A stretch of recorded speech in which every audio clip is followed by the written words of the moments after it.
Premium gaming keyboards often have a kind of unique feature that helps sell their often astronomical price tags, but it's kind of rare to have two.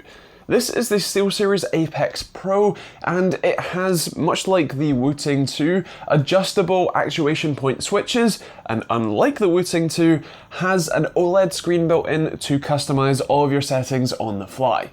Let's take a look at it and see if it's worth that, well, astronomical price tag. Starting with the key switches, these are pretty similar to Cherry MX Red switches, with the slight addition of a magnet at the bottom of the movable part of the switch, which has a sensor directly below it and can tell how far down the key press travel you are using, and therefore you can adjust the actuation point all the way from 0.4 millimeters, or basically breathing on it, down all the way to 3.6 millimeters, which is basically the full length of the travel. Typing on it with it set to 5, which is the kind of, well, halfway in between both, feels pretty normal. Feels like a normal Cherry MX Red style key switch, and while that's not my personal preference, I can see how people like it. Set to 1 was almost impossible to actually type on, considering even a mild misstep on your, mild fat fingering will actuate every key that you could even possibly touch. And so that's not for typing, definitely for gaming, but still. And then setting it to 10 the other way, where you fully bottom out the key switch, you really have to. It's all the way down the travel before you actuate anything, and it's very deliberate, which is nice. If you prefer bottoming out keys, this can be good for if you do fat finger quite often, but at the same time, I don't know that this would be entirely practical. I'd probably still have it somewhere around 5 or 6 if I was using it just exclusively for typing. But of course, for gaming, when you do set it to those lower numbers, so 1, 2 kind of area, it gets incredibly responsive. Well, as always, you don't really see too much benefit in games from having a slightly better or more responsive keyboard than you do, say, a better or more responsive mouse. It is still pretty nice. It's definitely an enjoyable experience, and while it's not going to be a massive competitive advantage, it is still quite cool to have. What's also nice to have is the OLED screen. This is very similar to what they did with the Rival 700, where they had a small OLED screen which you could use to change some of the settings on the fly. This one, like I said, same thing. You can change your profile, you can set up macros, you can change the illumination, and you can change the actuation point of the switches on the fly. It's for the whole keyboard.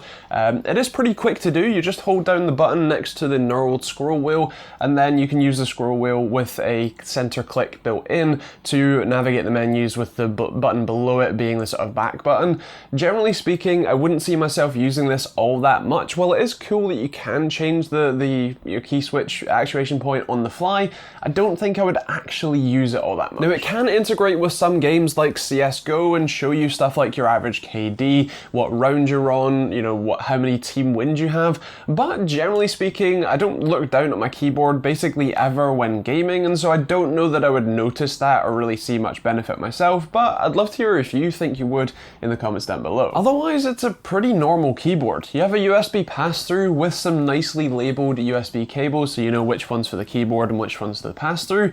You have some rubber feet on the back, along with some cable routing options so that you can route the rather thick cable. You also have a included magnetic wrist rest, which, while is a very nice quality, is quite low for me personally, not my style, but again, nice to see included. And of course, you have some nice RGB lighting should you want to use that too. Now, is it worth the near £200 price tag? Well, that's definitely going to be up to you, but for me personally, I'd probably go with the Wu-Tang 2. It's a keyboard in a very similar vein to this one, has adjustable key switches, still has some pretty good software on both sides, but specifically, that has what I would call more useful functionality, stuff like having multiple key presses per key switch, which is just crazy and really useful in certain games. Also, you can hot swap every key on the keyboard since they use infrared beams rather than magnets, and it's a good £40 cheaper.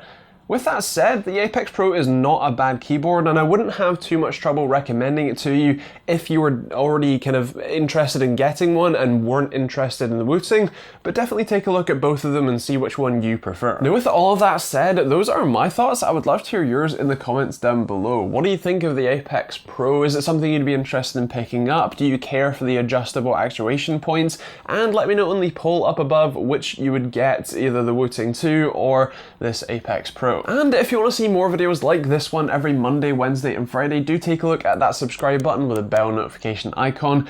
You can also check out the keyboard with the link in the description down below. That's an Amazon affiliate link which will take you to your local Amazon store, and you can see pricing when and where you watch this.